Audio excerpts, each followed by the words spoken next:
Welcome to this session of the Special Education Conference 2023 titled Neurodiversity, Neurodivergent, and Neurotypical. What does it all mean? 3 objectives for participants viewing this presentation are to cultivate an understanding for the terms neurodiversity, neurodiverse, neurodivergent, and neurotypical, for participants to critically reflect on their individual mindsets towards inclusion, and to consider ways to connect with and apply neurodiversity affirming practices. To scaffold our common understanding of neurodiversity, we're going to start with the foundation of the term diversity. This definition was taken from the dictionary, and what I'd like for you to pull from this is the variety of, and that can relate to any social construct of identity, whether it's race or sexual orientation or gender, and there's no one right or correct category or identity. Diversity is the variety of. So if we'd like to see this visually, we have an individual here with an array of identities that they might hold. We notice that those gray arrows are going back and forth to show that some identities may change over time, and it might depend on which of the context in which the individual is operating.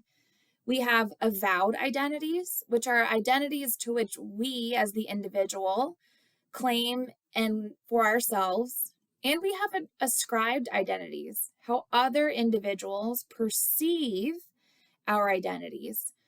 Not only do these identities possibly change over time due to context, but also due to the experiences acquired by the individual. To continue our learning around neurodiversity and building up to our common understanding, we're going to engage in some brain learning light. Now, this is a very simplified overview of a beautifully complex structure that is the brain. But one of the major ways that we are defined and how our different identities are shaped and our experiences shape us are through our brain wiring.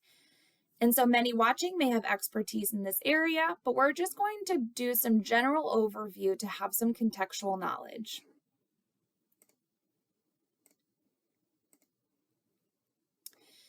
Here we can see an image of a neuron. This is a basic unit of our nervous system, and these cells are responsible for a multitude of things, but we're going to name them as being responsible for receiving sensory input from our external world, for sending motor commands to our muscles. When do we contract?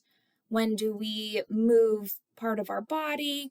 And for transforming and relaying information such as learning and observing and memory. So if I think of a memory that I have from childhood, I'm using my neurons.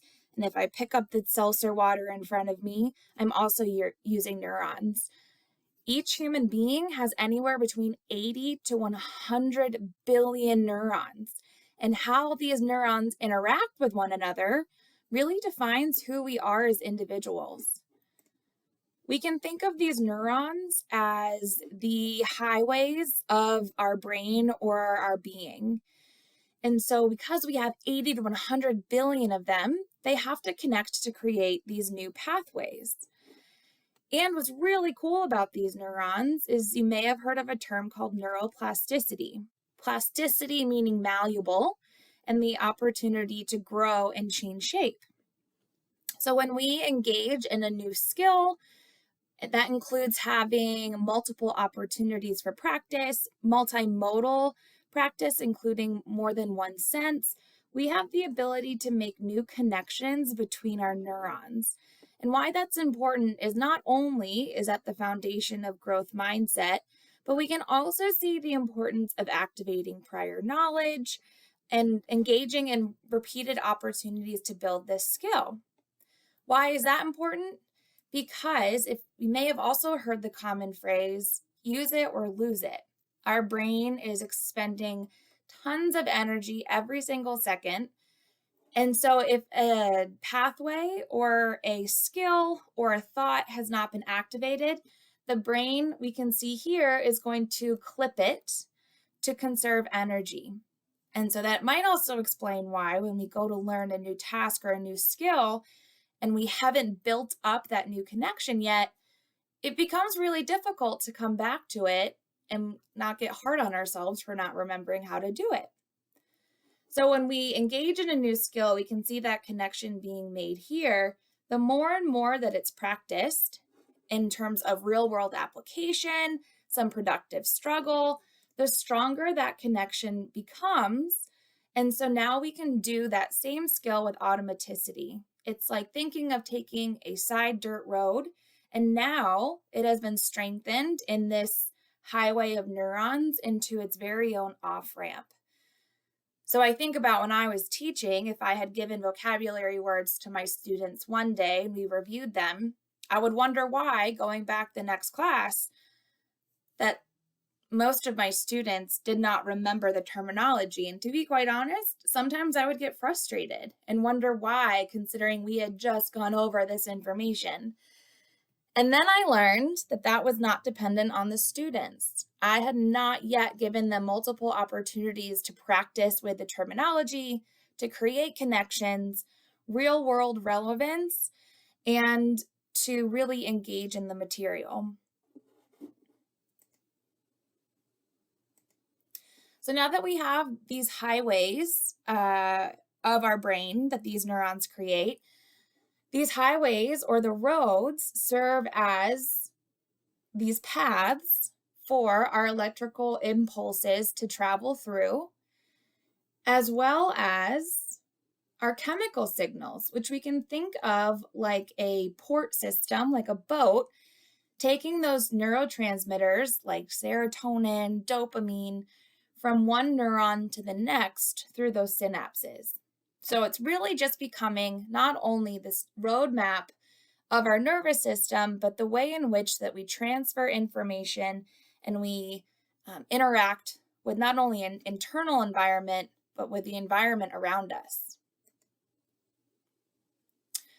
So we're going to take this definition of cognition, the mental action or process of acquiring information through our senses or experiences or thoughts. And here's a visualization of some different types of cognitive processes, such as learning, memory, perception. So with all of that meaning cognition, we're going to use the synonym neuro for cognition, that thought process. And so now when we put our final scaffolds together, on the one hand, we have diversity, which is the variety of, and now we have the synonym of neuro related to cognition, thinking, perceiving. When we put them together, we get neurodiversity. So neurodiversity is the infinite ways that human beings think, perceive, and relate to the world. Every single person is neurodiverse because every single human being has their own experiences, their own cultural and genetic heritages, their own environments that they interact with that therefore shape that wiring of how they think, perceive, and behave. So neurodiversity is a biological fact that no two people are ever going to have the same exact way of thinking. And it's also a perspective, a belief that there is, just like with diversity, no right or wrong way of being or identifying. In neurodiversity, there is no one correct or right style of thinking, perceiving, or really within that neurocognitive functioning. So we're removing that value-laden system that is often attached to operating to say that there is not one right way of thinking. It's a universally neutral term. Another way to think of it is that everyone's thinking is as unique as their thumbprint.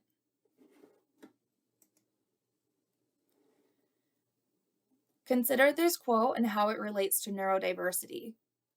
We don't see things as they are, we see them as we are. So to continue our visualization of these concepts, here we have a group of individuals, maybe seated at desks, and they all bring with them their different identities and experiences that influence their own unique way of thinking.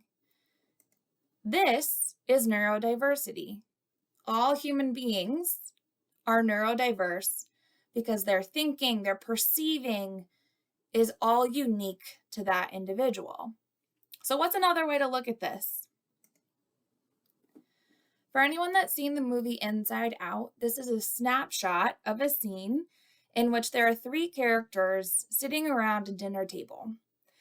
And even though all 3 characters are in the same exact situation, the way in which each individual perceives the situation, thinks about the situation, and responds to it is entirely unique to that individual.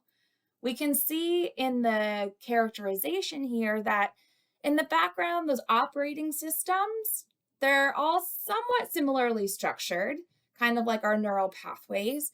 And you can see all of those different colored circles, which serve as memories and experiences that also shape how that individual perceives that same situation. So neurodiversity is the infinite ways or the infinite human continuum of thinking and perceiving the world.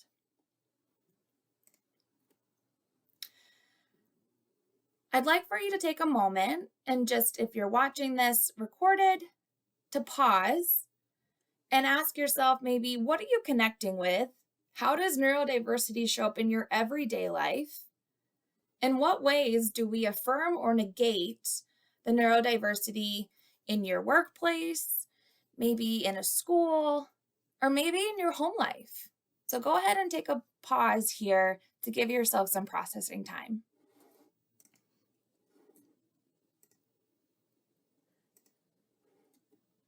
The brilliance and advantages of neurodiversity can only be experienced when we affirm, appreciate, and foster each individual's abilities and ways of thinking.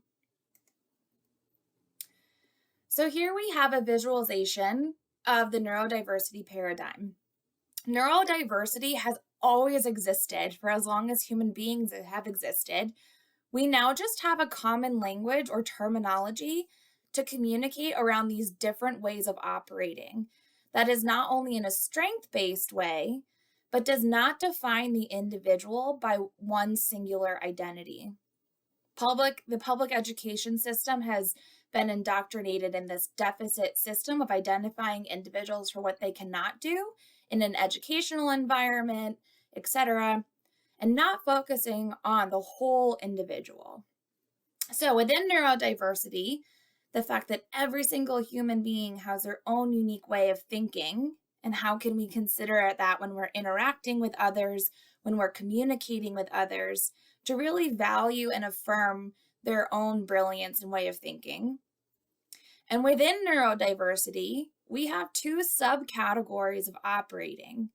Again, these are value neutral terms, and they are terms to speak around different way or communicate around different ways of operating. So we're going to dive into neurotypical and neurodivergent. And we're going to first start with neurotypical. So this term typical is really important.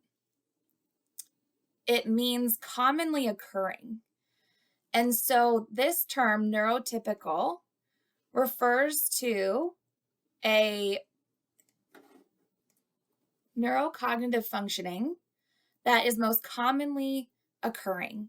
This term was created from the neurodiversity community as a way to remove a centering of normal or one way of operating. So this term makes it possible for us to have conversations around neurotypical privilege or members of a dominant neurological group.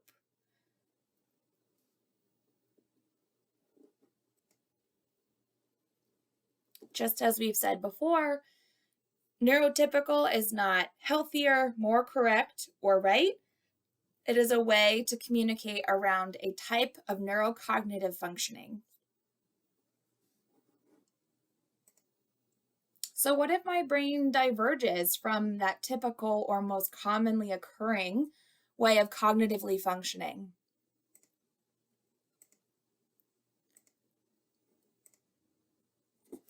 Here we have neurodivergence. And divergent is also a really important term because divergent means starting from a common point and moving in a different direction. And so in neurodivergence, it's having a neurocognitive functioning where information is processed or experienced differently due to that style of functioning. So these can be genetic variations in the human genome, natural genetic variations, and or they can be acquired by the environment, and they may affect learning, mood, communication, behavior, and other cognitive functioning. Again, it's not healthier, more correct. It's a different way of thinking and perceiving the world. Here we have a visualization of a neurodivergence umbrella. There is not one singular definition of neurodivergence, nor for that fact, neurodiversity or neurotypicality. But here is a representation of some neurodivergences that represent different ways of thinking from neurotypical thinking.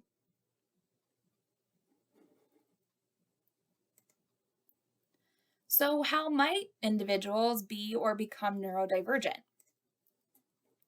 Here's a simple overview of some different ways in which an individual might be neurodivergent. Again, neurodivergence can be natural genetic variations and or caused by the environment. So to give some concrete examples, with the brain structure, the different sizes of the different regions does not equate to intelligence, but we're speaking about those brain structures and sizes here as it relates to functionality and the space for those different roadmaps or neurons to operate. So an example of a neurodivergence might be ADHD, where there's a genetic component to ADHD. And what they're finding is that there are two regions in the brain that are 4 to 6% smaller than typical brains, which only means that in those executive functioning spaces, there's less room for those wirings to operate. However, from what we learned in the beginning of our time together is that we have the ability to make new connections and new skills with those repeated opportunities for exposure and multimodal practice.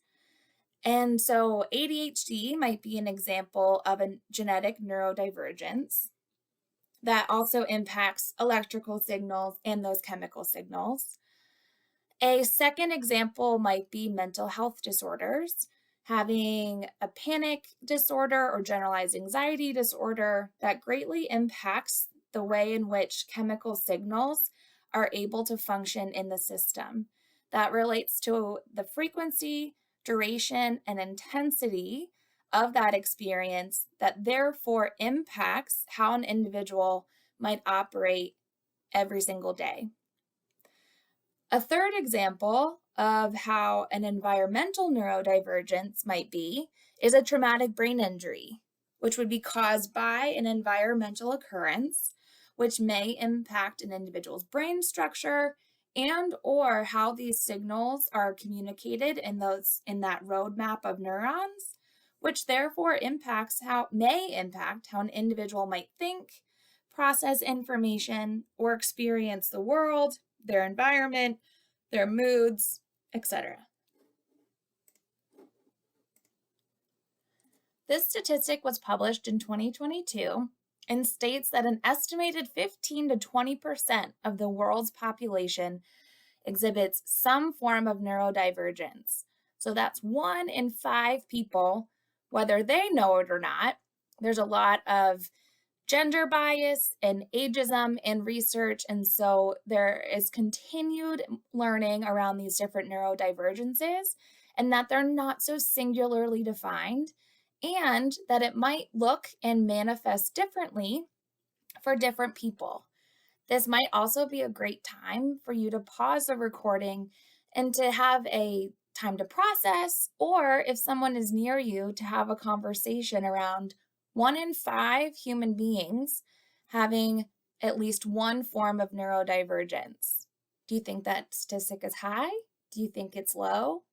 Go ahead and take a pause. Welcome back. I forgot to mention that an individual may have 1, 2, 3, 7 neurodivergences. There is no limit to neurodivergence, and it is not a medical term. It is a form of identification for a different way of operating, where the individual is looked at for all of the strengths and brilliances that they bring, and where they might acquire or require some support in their environment so that they are able to reach their potential and their capacity. This is a quote by a neurodivergent author, and he says, "It's not how smart you are, it's how you are smart." So let's take a second and demystify neurodiversity.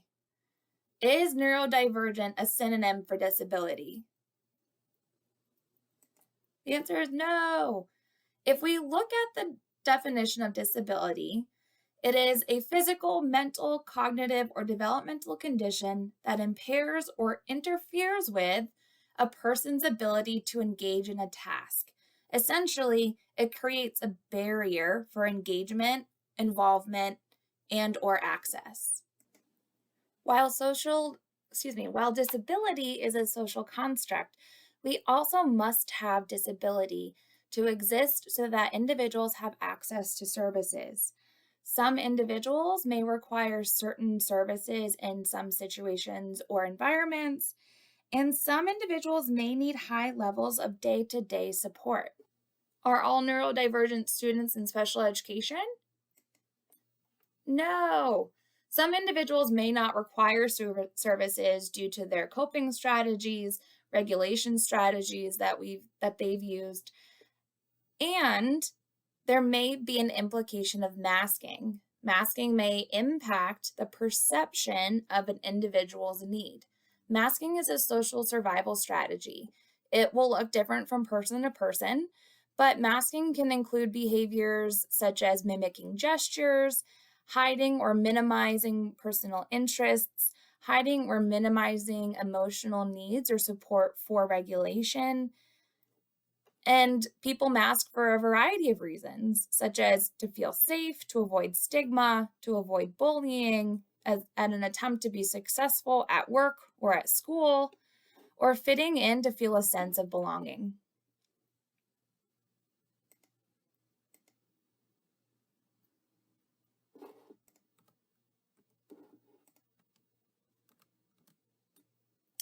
So individuals may require specialized services as it relates to specialized instruction, accommodations, related service providers, so that they are able to access, in this case, their education and not be removed or not included in accessing their education due to barriers. So let's see some of these let's see some of these terms visually. Here we have a group of neurodiverse individuals. You see that there are neurotypical individuals and neurodivergent individuals. That's because every single person has their own unique way of thinking, processing, and behaving. No two individuals are alike. Therefore, all individuals are neurodiverse. You may also have heard the term neurodiverse used in reference to neurodivergent individuals. I just wanted to offer this as to share information of what you may have heard, and that it really depends on the context in which the term is used.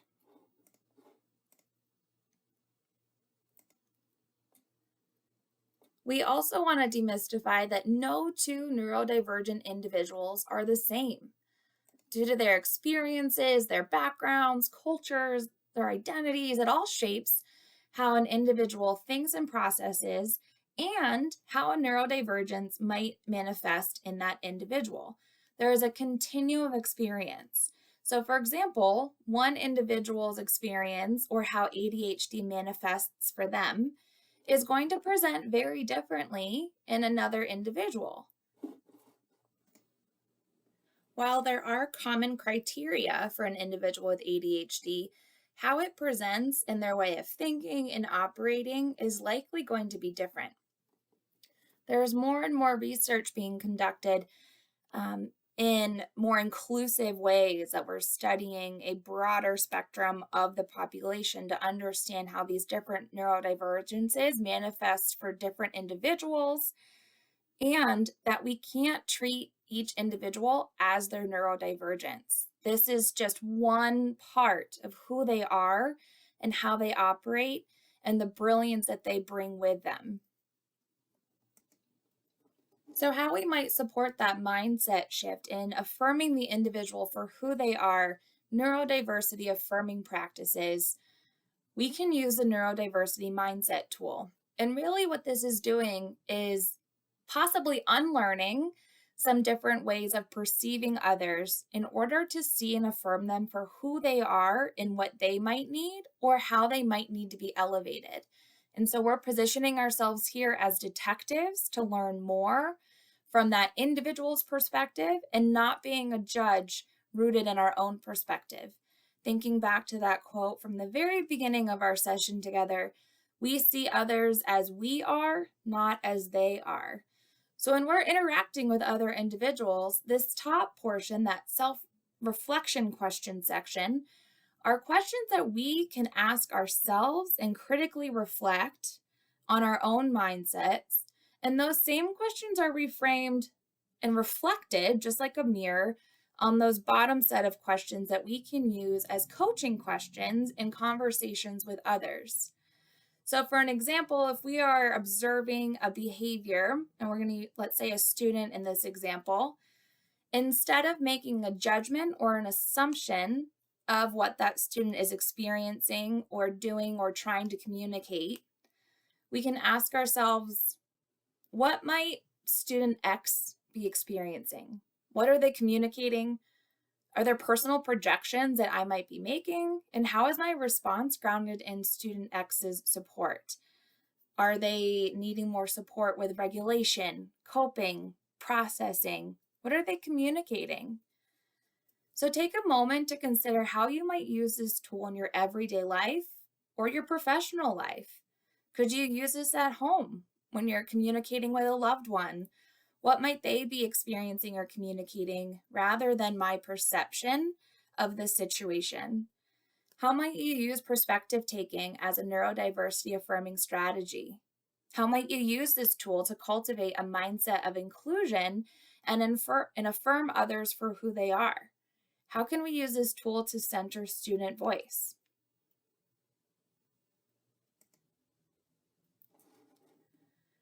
Neurodiversity alone provides a certain genius of diversity, and when it is combined and intersects with cultural diversity, gender diversity, ethnic diversity, and such, you get an even broader spectrum of wildly different human perspectives and ways of thinking, and the genius of diversity is amplified.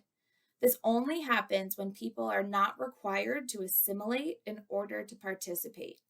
People can participate as themselves. And this was taken from a neurodivergent author, Dr. Nick Walker.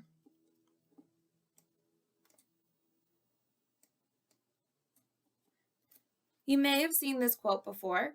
When a flower doesn't bloom, you fix the environment in which it grows, not the flower. So here, if we saw a plant that was struggling to grow, we likely wouldn't ever question that the flower doesn't know how to grow. We would likely change the dirt, the sunlight, the amount of water, its position in our garden. But we wouldn't question the flower doesn't know how to grow or that it's not trying to grow. And so what if we use the same perspective with other people, especially our students? What if we instead saw the plant as our students and we adapted their environment to best support their growth and blossoming into the flower that they were meant to be, better our system? And I hope you have a wonderful special education conference.